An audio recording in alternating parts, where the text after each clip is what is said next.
Hello everyone, welcome to my channel Beyond the Sewing Room. I'm Diane.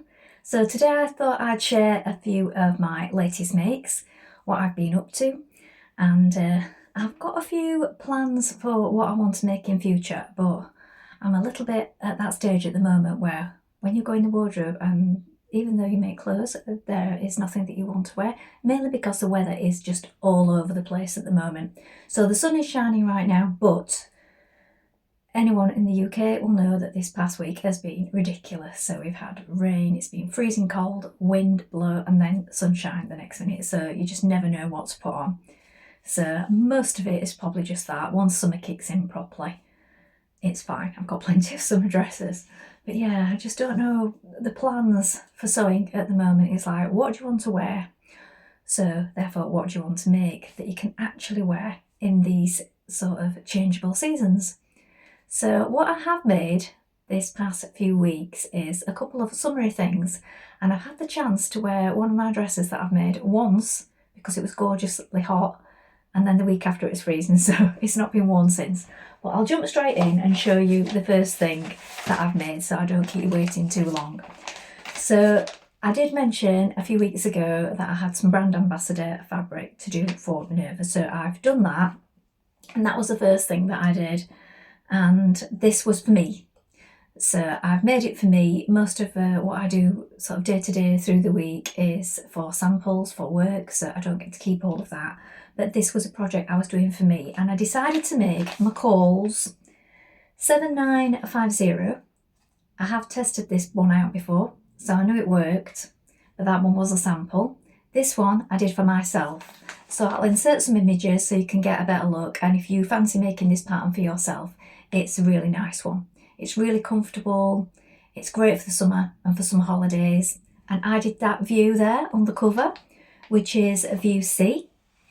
And I also used a stripe fabric. So the stripe that I used was a seersucker, sort of beige and white stripe. So as you can see, they've got the stripe going horizontally, just there, on the pockets, and then vertically on the skirt. And the side panels come up diagonally to meet it, and it gives a really nice effect. So I thought what I wanted to do was recreate that look.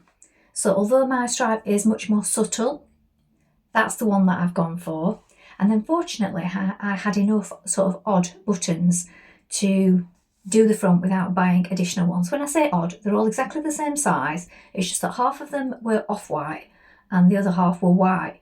But I've mentioned this before, usually if you flip them over, they look more similar on the other side if they're very sort of similar in shade, and that's what happened here.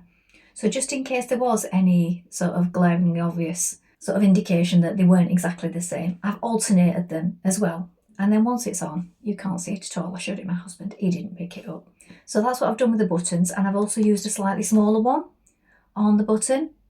So the images will be coming up on screen so you can see more clearly. And because I've used a seersucker fabric, it's very thin and lightweight. And what I've done is I've lined it in the skirt part just so that it's not see-through. But then the top part, the bodice panels, you can see it's got quite a few panels going on. They are all double, so you don't need to line, well you do, you're lining them with the self fabric. So they're double pieces, so you can't see through those. If you're using a lightweight fabric, you will need to line the skirt, otherwise, well, you might not mind. But if you don't want to see straight through it, you will need something under it. So I've just added that in before I added the skirt to the bodice. And I've also stitched it down that front button placket. So I stitched it in there, and then obviously it's just loose around the bottom. So that's what I've done with that. I really like it. I know I will make it again because the day when I had it on, it's really comfortable. And you know what? The straps, where they fall, where it tells you to put them on the pattern, they line up precisely with the bra that I wore with it that day. And it doesn't move at all, and they completely cover. And if you need to wear a more substantial bra, you could just make the straps quite a bit bigger, quite a bit wider.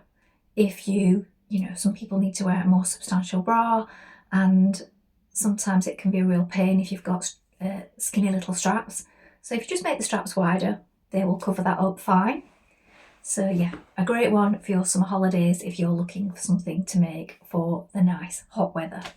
You're going to have to forgive the changing light in here because I keep adjusting things, but it's bright, it's dark, and I've got the exposure locked on the camera here, but it still keeps going really strange. So I'm sorry about that. I do realise I'm quite bright at the moment. Anyway, next up we've got Maison Fauve. So I'll hold it here so you can see a bit more clearly. This is Le Top Marisa, this one. And it's showing you the back view on this one, I think mainly because that's where you've got the detail going on. You've got the pleats and then you've got these buttons at the top with a little loop. But the front of it, there look, you've got a little keyhole thing going on at the front. And I think if you wanted to make that a bit more obvious, you could do it more open so that it doesn't go flush to the band around the top. You could have it sort of opened, or maybe you could pleat it back a bit if you wanted to make more of a feature of that. So I just did it as it is on the pattern. And the fabric that I've used for this one, for my make, which I'm showing on screen, is a chambray. I do feel this one probably works a little bit better in a more flowy sort of fabric. So something softer, something silky, or maybe a viscose challis works better. I have made it in a viscose challis for a sample, and I think that one did droop better on the shoulder. If you make it in a chambray like I did, it does stand out a little more stiff. But that was just a scrap that I was using up. I showed that in a previous video that I had that left. It wasn't very big, it's just big enough for this, because you don't need many pieces. You just need 2 pieces for the front, 1 piece for the back, and then the bias strip to do around the neck and the little loops, and that's it. So it was perfect for using up a small scrappy bit of fabric. But like I said, not the best fabric for making this top, I feel. You need something with lots of drape, something that's going to hang more floaty on this one. And I will wear the one that I've made because it is cotton, so it's perfect for summer, and it's just like an easy top to wear. So I've had it on this week already. That's when I took my photographs. But if I make it again, I will make sure I use something more drapey. It also hangs outside of the clothing like this, because this is the way it's supposed to hang, with the vent at the back, or the pleats at the back. But I had mine tucked in my jeans because I do get a bit annoyed with things just hanging baggy like that, and I do like to tuck things in. So that's what I did with mine. So I've showed it on the images with it hanging loose, but I have been tucking it in, to be honest.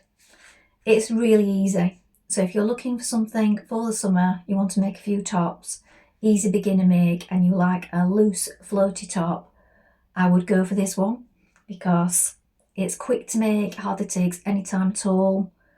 It is quite an oversized fit, I feel. So if you want it more fitted, you might want to size down. I made mine and then I took it in a little bit at the sides because I just found it was quite floaty and big on me, even in the smallest sizing. So maybe you like your clothing like that. But if you're looking for a nice easy top to make for the spring and summer, and you want to knock out a few of them quite quickly, easily, inexpensively, with small amounts of fabric, or just do some stash busting, this would be a great one for you. Now I've just got a book to share. So I've not read this one yet, I've just started it. I finished The Life Impossible by Matt Haig. I quite enjoyed that one. It wasn't one of my favourites of his books, and I did share in a previous post that I'd picked that one up when we went to Whitby from the bookshop there. So I enjoyed it. It was one I read a bit of each night before I went to bed, and it was an okay, quite a good story. But yeah, not one of my favourites of his. I read The Morning Necklace, which I've mentioned a while ago, by Kate Foster. I loved that. That was a great one. A few others, I keep forgetting to pop on about those, but I know people do like to hear sometimes, and people have recommended a few to me, which is great, in the comments.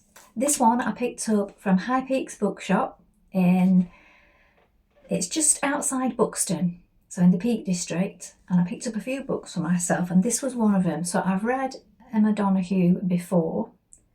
I've got The Pull of the Stars, that's one that I bought for myself, and I picked up this one while I was there, and it was only £3.99. So the books at High Peak Bookshop are such a good price. It's an independent bookshop in the Peak District. It's brilliant. It's got a gorgeous cafe as well. So if you're ever in the area, do give it a try. And I will put a link in below. I have done before, but I'll do that again in case maybe you're new here. And yeah, lovely cafe. You can have a really good look around the bookshop. You can take dogs in, which is brilliant. So we take our dog with us, have a good look around the bookshop, and then go in the cafe. And then go and have a walk around Buxton. So great. So Haven, this one is about some monks setting off on a journey to start a new community. So the feeling that the community that they are in is, I don't know, getting a little bit comfortable. It states at the beginning of the book, I have only just started it. And they want to set out and reinstate their vows of sort of poverty and commitment to God. Or so it seems. That's how it started off. I've only just started it, so I don't know too much just yet. But I like the writing. I do like her style.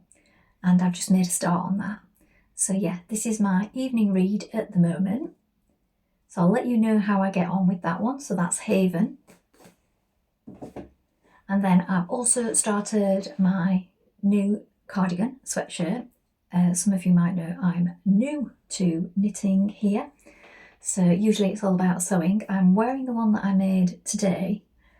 Obviously I see all the glaring errors, so I know I'm a bit lumpy on the seams where I've joined, so I'm just very conscious of that. But I do like the jumper. I love the colours. I like this stripe in it. So, and it's really nice and comfortable. The new one that I've started, I was having an awful time with the border on it. I'll show it you when it's all finished, of course. And I unpicked it, unravelled it maybe 5 times and kept going over it. I've watched videos, I don't know what it was, but there's certain hole design or lacy design in one bit of it. No matter what I did, it would not come out right. Anyway, the whole design that I had above it, top and bottom in the other 2 colours, I decided to do the middle bit just in that because I was about to drive myself crazy with it. After nearly 2 weeks of undoing it, starting it again, undoing it, starting again, I thought I would go mad. So anyway, I've done the back with the slight variation in the middle of the border on the bottom. It's only in one place at the bottom.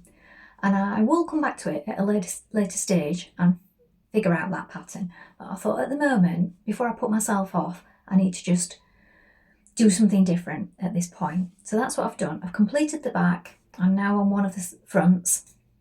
So when it's a little crop cardie, again, it's another summer cardie in cotton, like this one was. So when it's all finished, I will show it you, but I've deviated a little bit from the border pattern, just to save my own sanity. But I will try again in future. It wasn't that I just gave up. I was doggedly going at it, and then my husband said, I think you ought to do something different because you don't look like you're enjoying that anymore. And he was right. So that's what I've done. Now my next job is to go through things that I need to alter or have a look at. We are having a little trip to the fabric shop next week, my friend and I. So hopefully I'll have something to show then. I need to make a good list before I go rather than just randomly buy something. And I have a few things that I need to take out of my wardrobe, have a good look at and think, will I be wearing them again? And if not, what I can change them into. So more on that in my next video. That's all for today. I hope you're enjoying your sewing and making, whatever you're up to this week. Remember to like and subscribe, and I'll be back soon. Thank you so much for watching. Bye for now.